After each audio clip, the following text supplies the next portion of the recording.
तो बेटा आज हम करेंगे उपसह संयोजन यौगिक। चैप्टर नंबर 5 है ये, फर्स्ट बुक का लास्ट चैप्टर है और it is very important, right.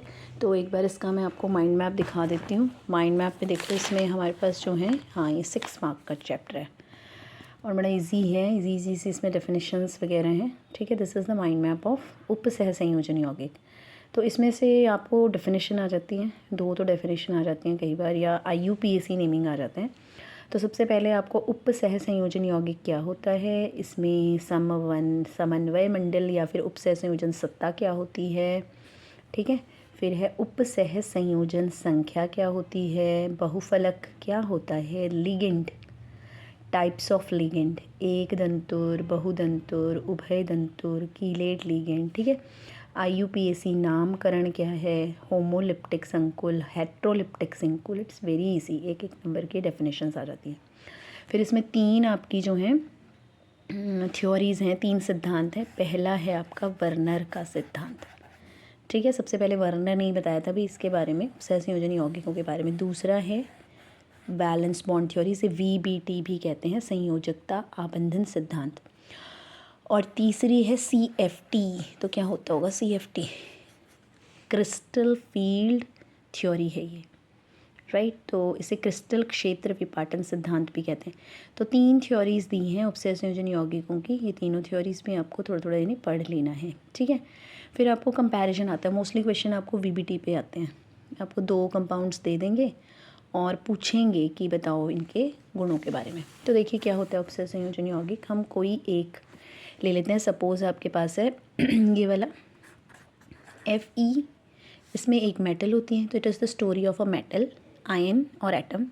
तो सपोज़ हमने आयरन ले लिया और इसके साथ ऐसे एक ग्रुप लगा रहता है, ठीक है।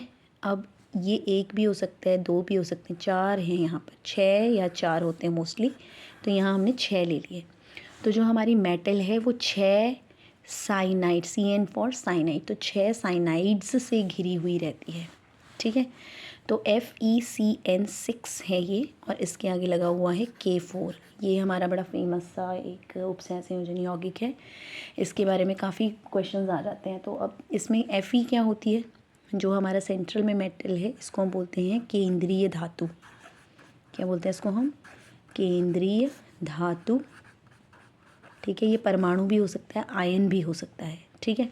उसके बाद ये 6 से घिरा हुआ है, इनको बोलते हैं हम लिगेंड, ठीक है। क्या कहेंगे इनको हम? Ligands, LIGAND, it's the ligand. ये धातु इस 6 लिगेंड से घिरी हुई है, ठीक। और उसके बाहर ये जो ब्रैकेट है, ये स्क्वायर ब्रैकेट टाइप का है, इस पूरे ब्रैकेट को हम बोलते हैं उपसह संयोजन सत्ता या फिर समन्वय मंडल। ये एक मंडल है, इसके अंदर जो एटम्स हैं, चाहे वो Fe है, चाहे ये ग्रुप है, लिगेंड है, ये पूरा मिला के ये वाला पार्ट अगर मैं इसे अलग से लिख दूँ तो ये कहलाता है समन्वय मंडल, ठीक है। और इसके बाहर ये जो लगा हुआ है, इसको बोलते हैं हम प्रति आयन। क्या बोलते हैं इसको हम? प्रति आयन, काउंटर आयन होता है ये, ठीक है। और ये जो 6 हैं, इसको भी बोलते हैं, कितनी है ये कितने लिगेंड से घिरा हुआ है मेटल, ठीक है। कितने बॉन्ड्स बना रहा है ये हमारा लिगेंड्स के साथ मेटल। तो इसको बोलते हैं हम उपसह संयोजन संख्या, ठीक है। ये हमारी उपसह संयोजन संख्या है। तो अगर आपको एक कंपाउंड आ जाए और बोला जाए कि इसमें केंद्रीय धातु की उपसह संयोजन संख्या बताइए, मतलब वो कितने लिगेंड्स से घिरा हुआ है, कितने बॉन्ड्स बना रहा है वो लिगेंड्स के साथ। तो Fe यहाँ पर कितने लिगेंड से घिरा है? 6। अब इसका अगर हम स्ट्रक्चर बनाएं तो देखो ऐसा होता है, ये Fe है, इसमें 6 लिगेंड्स हैं, तो आपने 4 तो ऐसे बना देने हैं, ठीक है। क्या है आपके लिगेंड्स का नाम क्या है? यहाँ पर मैंने साइनाइड लिया है, तो CN CN CN CN, 4 तो ये हो गए, ठीक है। इसको आप ऐसे करके ऐसे एक शेप दे दो ये, और बाकी के 2 एक ऊपर और एक नीचे, तो ये हो गया CN CN, ठीक है। तो Fe आप देख रहे हैं कितने साइनाइड से घिरा है? 6। और कितने बॉन्ड्स बन रहे हैं? 6 ही बॉन्ड बन रहे हैं। तो इट इज़ 1 2 3 4 5 एंड 6। तो इसकी उपसह संयोजन संख्या कितनी हो गई? 6, ठीक है। तो यानी ये जो केंद्रीय धातु है उसकी उपसह संयोजन कितनी है, संख्या 6 है। तो 1 मार्क का क्वेश्चन तो यही आ गया आपका। तो दिस इज़ द उपसह संयोजन यौगिक।